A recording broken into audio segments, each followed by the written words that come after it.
अस्सलामुअलैकुम, आप देख रहे हैं समा। मैं हूं फवाज ज़ैदी। मैं हूं महक असलम। बुलेटिन का आगाज करेंगे लाहौर में नून लीग के पावर शो से। नून लीग पंजाब काट खेल गई। ख्वाजा साद रफीक की स्टेज तोड़ एंट्री हुई। जज्बाती खिताब में कहा, शहबाज शरीफ को जेल भेजकर पंजाबियों की इज्जत पर हाथ डाला गया। दीगर रहनुमा भी हुकूमत को ललकारते रहे। अयाज सादिक बोले, अवाम सड़कों पर आने की तैयारी कर लें। नवाज शरीफ ने जब हिदायत की, इस्तीफे दे देंगे। आरिफ मलिक की रिपोर्ट देखते हैं।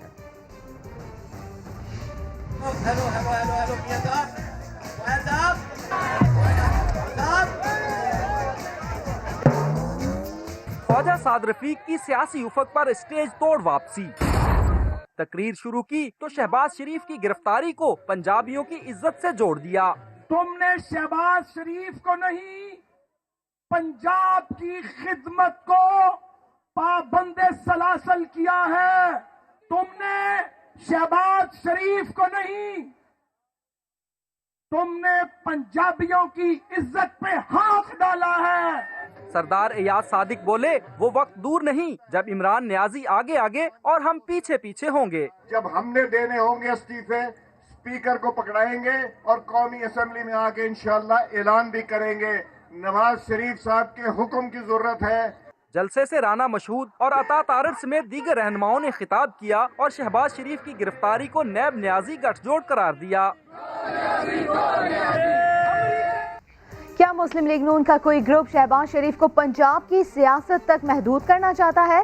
भतीजी के बाद ख्वाजा साद रफीक ने भी कायदे हिज़्ब इख्तिलाफ को पंजाब तक महदूद किया, तो ऐसे में सवाल उठने लगे। फयाजुल हसन चौहान कहते हैं, मरियम लीग शहबाज लीग को पंजाब तक महदूद करना चाहती है। शरीफ साहब पंजाब के अवाम की नजर में इज दी ओनली चॉइस। तुमने शहबाज शरीफ को नहीं, तुमने पंजाबियों की इज्जत पे हाथ डाला है। मरियम नवाज के बाद साद रफीक ने भी शहबाज शरीफ को पंजाब से जोड़ दिया। कहा, नून लीग के किसी ग्रुप को शहबाज शरीफ की वफाक की सियासत से एतराज है। क्या नून लीग का कोई ग्रुप शहबाज शरीफ को पंजाब की सियासत तक ही महदूद रखने का ख्वाहिशमंद है? शहबाज शरीफ साहब पंजाब के अवाम की नजर में इज दी ओनली चॉइस। तुमने शहबाज शरीफ को नहीं, तुमने पंजाबियों की इज्जत पे हाथ डाला है। पीटीआई रहनुमा फयाजुल हसन चौहान कहते हैं कि मीम लीग शीन लीग को पंजाब तक महदूद करना चाहती है। ये घटियापन का सबूत है कि तुम लसानियत के ऊपर आ गए हो। बेगम सफदर अवान ये शो कर रही है कि मैं कौमी लीडर हूँ और मेरा चाचा जाना वो एक लाहौर डिवीजन या पंजाब का रहनुमा है। बिल्कुल बड़ा टैक्टफुली उससे बदले ले लिए। पीटीआई रहनुमा ने मजीद कहा, नून लीग को अवाम मुस्तरद कर चुकी, उन्हें पंजाब कार्ड इस्तेमाल करते हुए शर्म आनी चाहिए। रहनुमा मिल गया, मगर किसको, बताएंगे आपको कुछ देर बाद। एपीसी और हुकूमती तर्जुमानों के इजलास के बाद हुकूमत और अपोजिशन के एक दूसरे पर ताबड़तोड़ हमले शुरू हो गए। शेख रशीद ने मरियम नवाज को आखिरी वार्निंग दे दी। कहा, वो जलजला ला सकते हैं। राना सनाउल्लाह ने तब्दीली सरकार के जल्द रुखसत होने की पेशगोई की, तो शहबाज गिल ने सवाल उठाया कि नवाज शरीफ का हर बार फौज से ही मसला क्यों होता है। मरियम औरंगजेब भी सियासी हरीफों पर गरजती बरसती रही।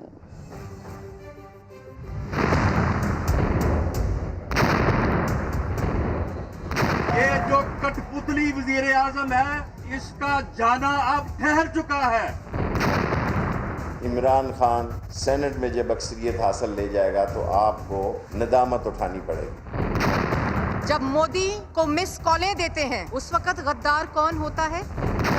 आप ये पाकिस्तान के दुश्मनों के साथ किस तरह का कारोबार कर रहे हैं कि अब इन हुक्मरानों को चलता किया जाएगा इंशाअल्लाह ताला। कहते हो कि ये बयानिए का वक्त है, तैयारी करो, आपके खिलाफ अदालतों का वक्त हो। पाकिस्तान मुस्लिम लीग नून जो है वो एक हरावल दस्ते का जो है वो किरदार अदा करेगी।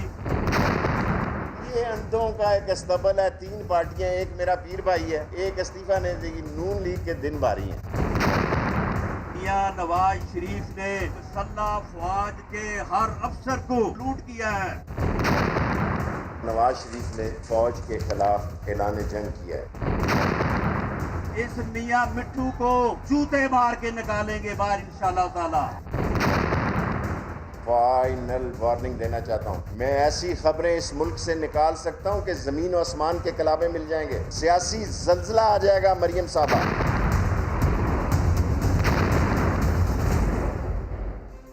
अपोजिशन जमातों ने मौलाना फजलुर रहमान को पीडीएम का पहला सरबराह मुंतखब कर लिया। नवाज शरीफ ने तजवीज़ पेश की जिस पर बिलावल भुट्टो और दीगर रहनुमाओं ने तायीद कर दिया। आज़ादी मार्च की तरह दोबारा तनहा रह जाने के खौफ से मौलाना फजलुर रहमान ने मुआहदे का मुतालबा कर दिया। पीडीएम की वीडियो लिंक मीटिंग में मजीद क्या हुआ, जानते हैं उस्मान खान की इस रिपोर्ट में।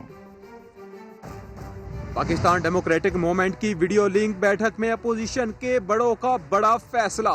पीडीएम की सरबराही मौलाना फजलुर रहमान को मिल गई। एलामिये के मुताबिक फजलुर रहमान का नाम नवाज शरीफ ने तजवीज़ किया। बिलावल भुट्टो समेत बाकी रहनुमाओं की भी तायीद। बारी बारी दीगर जमातों को पीडीएम की सदारत देने और ओहदे की मुद्दत का तयन स्टीयरिंग कमेटी करेगी। मरकजी और सूबाई ओहदेदारों के चुनाव की जिम्मेदारी भी इसी कमेटी के सपुर्द। स्टीयरिंग कमेटी का इजलास 5 अक्टूबर को तलब कर लिया गया। हुकूमत मुखालिफ एहतजाजी तहरीक को हतमी शक्ल भी यही कमेटी देगी। तय पाया कि तमाम जमातें अपने जलसे भी इसी प्लेटफॉर्म से करेंगी। पीडीएम का ताल्लुक भारत से जोड़ने और नवाज शरीफ पर मुल्क दुश्मनी का इल्जाम लगाने के हुकूमती इकदाम के खिलाफ अलग अलग मजम्मती करारदादें भी मंजूर। शहबाज शरीफ की गिरफ्तारी की मजम्मत करते हुए कहा गया कि अपोजिशन रहनुमाओं की गिरफ्तारियां गिलगित बल्तिस्तान के इंतखाबात चुराने की साजिश है। पीडीएम ज़राए के मुताबिक मौलाना ने हम रकाबों के सामने मीसाक जमहूरियत की तर्ज का तहरीरी मुआहदा करने का मुतालबा रख दिया। बीमार नवाज शरीफ लंदन में बैठकर भरपूर सियासत कर रहे हैं। उनकी धुआंधार तकरीरों से तिब्बी माहिरीन भी हैरान और परेशान हैं। जब लीगी कायद पाकिस्तान में थे तो मतवाले रहनुमा बीमारी का रट्टा लगाते न थकते थे। अपनी ज़िंदगी ना सिर्फ उनकी फैमिली के लिए, मेरे लिए, बल्कि पूरी कौम की अमानत है और उस ज़िंदगी को बचाने के लिए हर मुमकिन कोशिश होनी चाहिए। अगर मियाँ साहब को बाहर जाना पड़ता है तो उनको ज़रूर जाना चाहिए। इलाज के बहाने लंदन जाने वाले नवाज शरीफ ने 19 सितंबर को ट्विटर अकाउंट बनाया और फिर पाकिस्तान की सियासत में हलचल मचा दी। 11 माह के बाद पहली मर्तबा 20 सितंबर को एपीसी में जलवागर हुए। 52 मिनट का धुआंधार खिताब फरमाया, लेकिन पाकिस्तान आने के लिए मियां नवाज शरीफ शदीद किस्म की बीमारी में मुब्तला है। सेहत जो है दिन ब दिन खराब होती है, जिंदगी मौत का मसला है। तुमको दिल का मसला। 30 सितंबर को नवाज शरीफ ने पार्टी की सीईसी मीटिंग से 41 मिनट तक गुफ्तगू की, लेकिन मियां नवाज शरीफ शदीद किस्म की बीमारी में मुब्तला है। सेहत जो है दिन ब दिन खराब होती है, जिंदगी मौत का मसला है। तुमको दिल का मसला। 1 अक्टूबर को CWC की तकरीब हुई। मियां साहिब नॉन स्टॉप 1 घंटा बोलते रहे, लेकिन मियां नवाज शरीफ शदीद किस्म की बीमारी में मुब्तला है। सेहत जो है दिन ब दिन खराब होती है, जिंदगी मौत का मसला है। तुमको दिल का मसला। नवाज शरीफ तो मुबैना तौर पर बीमार हैं, लेकिन उनको देखने वाले डॉक्टर्स हैरान हैं। मैंने सीढ़ियों पे भी चढ़ते उतरते उनको देखा है। वो वॉक भी कर रहे थे, वो इंटरेक्ट कर रहे थे मुख्तलिफ रिपोर्टर्स के साथ, तकरीर वगैरह भी पढ़ रहे थे। जो खिताब किया वो 1 घंटे से ज्यादा था। कुछ मीटिंग वगैरह अटेंड की, वो तो शायद कई घंटे की थी। कोई सांस वांस नहीं चढ़ा, लोगों के साथ बातचीत भी की। नवाज शरीफ जब पाकिस्तान में थे तो उनकी जमात ने बीमारी का इतना रट्टा लगाया कि रियासत उन्हें बाहर भेजने पर मजबूर हो गई। नवाज शरीफ को जाता हुआ देखकर हैरान तो वजीर आजम भी हुए थे। जब मैंने नवाज शरीफ को जहाज पे चढ़ते देखा, वो डॉक्टर्स की रिपोर्ट अपने सामने रख ली, तो उसमें तो कहा था कि मरीज का इतना बुरा हाल है कि किसी वक्त मर सकता है। वजीर रेलवे शेख रशीद ने नवाज शरीफ को वापस लाने की मुखालफत कर दी। काबीना इजलास की अंदरूनी कहानी समा सामने ले आया। इजलास में PTI के तमाम वज़रा मियाँ साहब को वापस लाने के हक में दलाइल देते रहे। लाहौर से नईम अशरफ भट्ट की रिपोर्ट देखिए। नवाज शरीफ पर खुलकर बरसने वाले शेख रशीद वफाकी काबीना इजलास में मियां साहब के हमायती बन गए। 29 सितंबर के इजलास में जब वजीर आजम ने नवाज शरीफ को बाहर से लाने की बात की तो शेख साहब ने मुखालफत कर दी। कहा छोड़ें, अब इन्हें वापस लाकर क्या करना है। ज़राए का कहना है कि 29 सितंबर के इजलास में तहरीक इंसाफ के तमाम वुज़रा ने नवाज शरीफ को वापस लाने की भरपूर हिमायत की, जबकि इत्तेहादी जमातों के वुज़रा इस मामले पर खामोश रहे। गुज़िश्ता साल जब नवाज शरीफ को बाहर भेजने की बात काबीना इजलास में हुई तो उस वक्त भी वजीर रेलवे ने नवाज शरीफ को बाहर भेजने की हिमायत की। उस इजलास में PTI के वुज़रा इन्हें बाहर भिजवाने के खिलाफ थे। नईम अशरफ भट्ट, समा, लाहौर। एक ही पार्टी के 3 रहनुमाओं के अलग अलग बयानात। राना सनाउल्लाह कहते हैं कि हुकूमत और इदारे लड़ें और ये लोग चूरी खा लें। मरियम नवाज़ कहती हैं कि हुकूमत को हटाना हदफ नहीं। एहसान इकबाल कह चुके हैं कि पाकिस्तानी इदारे सियासत में मुदाखलत नहीं करते। सबके मुख्तलिफ बयानात आपको भी सुनवा देते हैं। हुकूमत ख़त्म करना भी कोई बड़ा मसला नहीं है।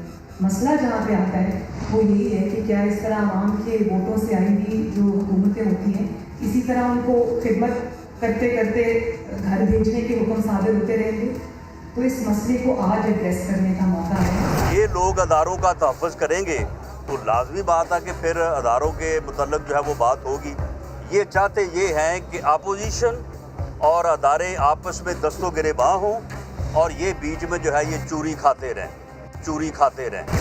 हमें यकीन है कि हमारी फौज का, हमारे अस्करी इदारों का हुकूमत की इस इंतकामी कार्रवाई से कोई ताल्लुक नहीं है, क्योंकि हमारे अस्करी इदारे, हमारे कौमी इदारे गैर सियासी हैं।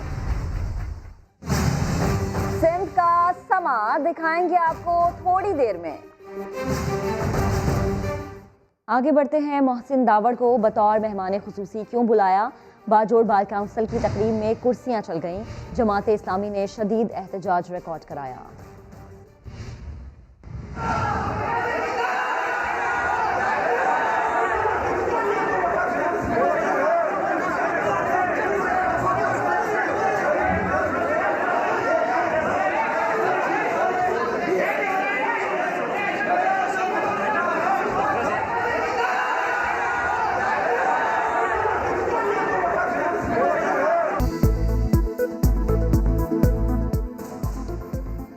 पीपल्स पार्टी के रहनुमा निसार खोड़ो कहते हैं कि सिंध के टुकड़े टुकड़े करने का राग अलापने वालों के टुकड़े टुकड़े कर देंगे।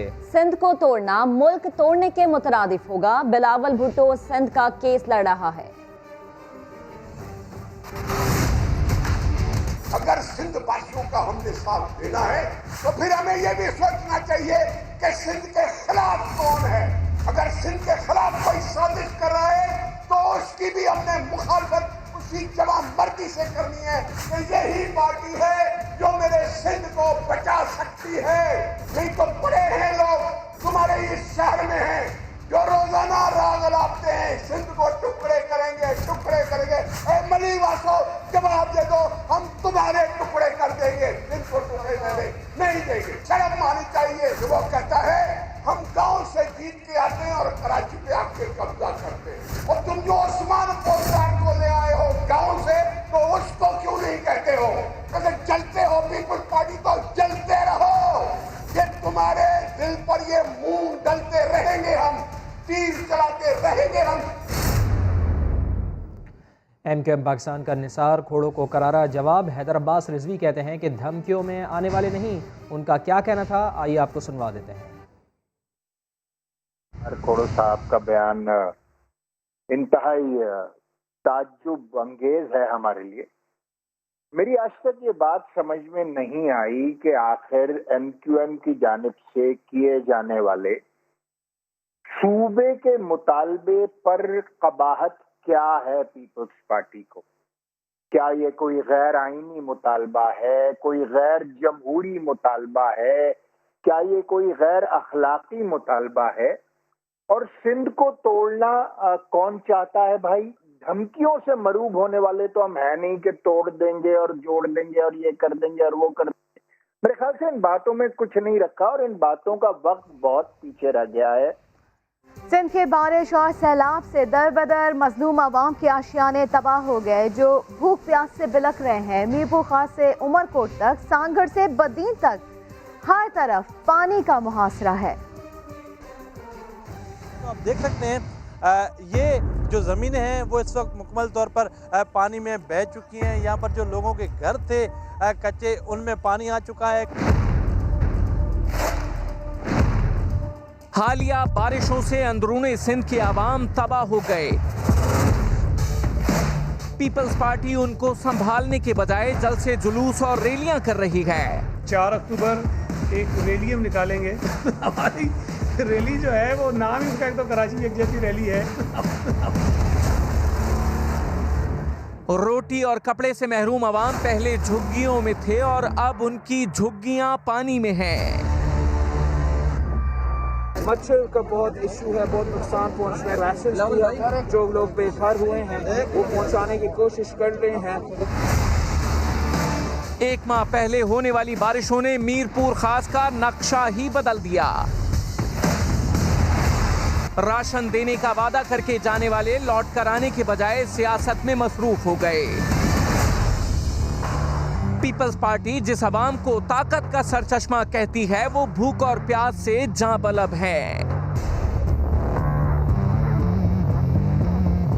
उमरकोट, सांगड़, बदीन और थरपारकर समेत मुख्तलिफ इलाकों में लाखों लोग दरबदर हैं। हजारों एकड़ पर फसलें उजड़ चुकी, मकानात डूबे हुए हैं। लोगों का मालो असबाब पानी की नजर हो चुका, लेकिन सिंध पर राज करने वालों को कोई फिक्र नहीं और लोग हसरत की तस्वीर बने उनसे कह रहे हैं, पीते हैं घूंट घूंट जहर, तुमको इससे क्या? बारिश में डूब जाए शहर, तुमको इससे क्या? तो समा सिंध में इमदाद के मुंतजिर सलाह मुतासरीन की आवाज़ बन गया। मुश्किलात में घिरे अवाम ने हुकूमत की बेहिसी पर शदीद एहतजाज किया।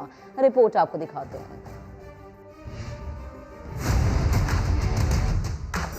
बिलावल ने वादा किया, मुराद अली शाह ने फजा से नजारा किया,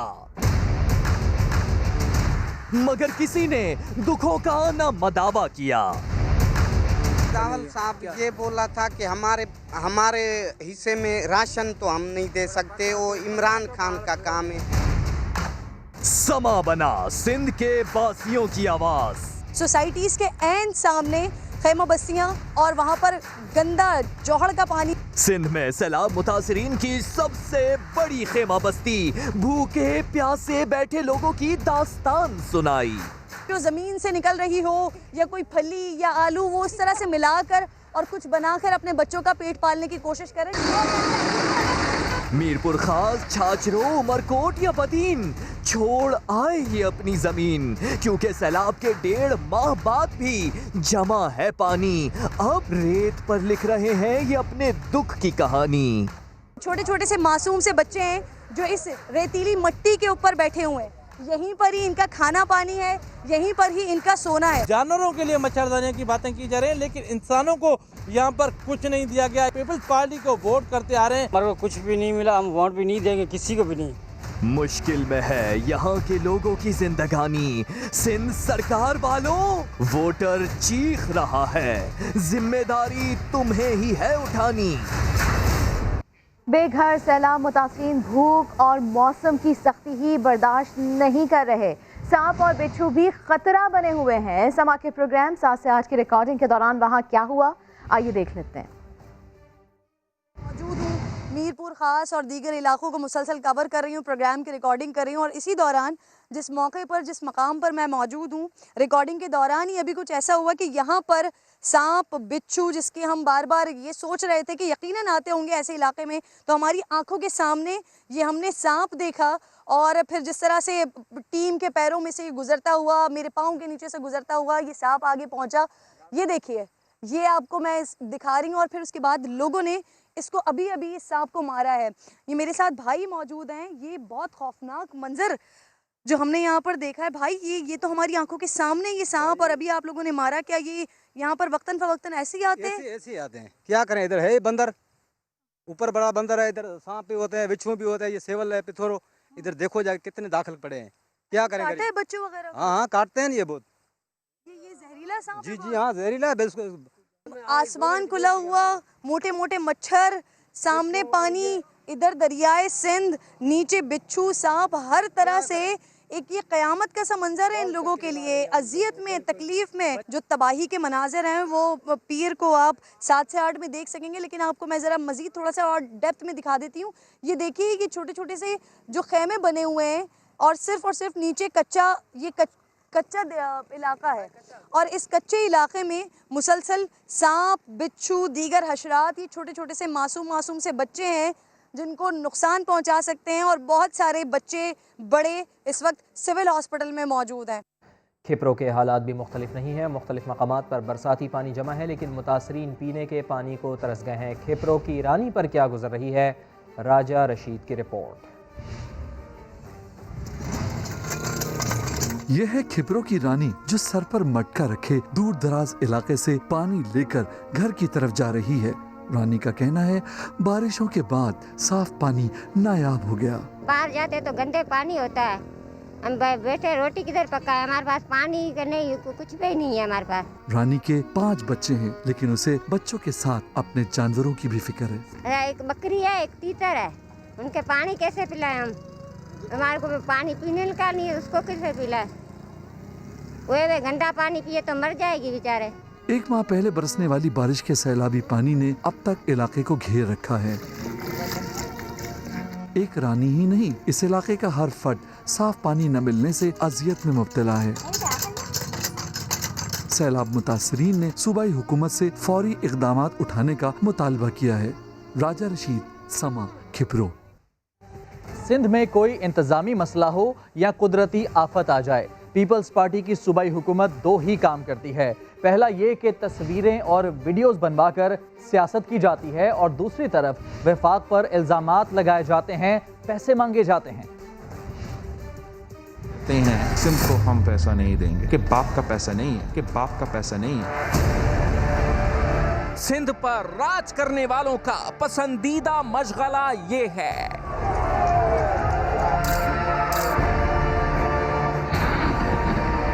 आंधियां चलें, बिजलियां गिरें या सैलाब आवाम को घेर ले, सिंध सरकार के बस 2 ही काम हैं। पहला काम है रोना गाना। अपना वजीर आजम को यहाँ लेकर आए, कहे कि यहाँ के आवाम का मदद करें। विफाक ने जो कराची का पैकेज दिया है, एक कौन सा पैकेज दिया है, एक कौन सा पैकेज दिया है, आपको दिया है तो मुझे बता दें। और दूसरा काम है तस्वीर खिंचवाना। कराची हो या बदीन, सांगड़ हो या मीरपुर खास, सिंध के हुक्मरान तस्वीरें बनवाने के लिए आते हैं और वादे करके चले जाते हैं। अवाम हुक्मरानों की वापसी के मुंतजर रह जाते हैं। नहीं भाई, 1.5 महीने से बैठे हुए हैं। इमदाद अभी तो कुछ ना टेंट मिला, ना कोई राशन। जमींदारों को थोड़ा बहुत जो मिला है वो उन्होंने रख दिया है, हमें कुछ भी नहीं मिला। बिलावल भुट्टो साहिब, अगर ऐसा ही चलता रहा तो फिर ये कंपनी नहीं चलेगी।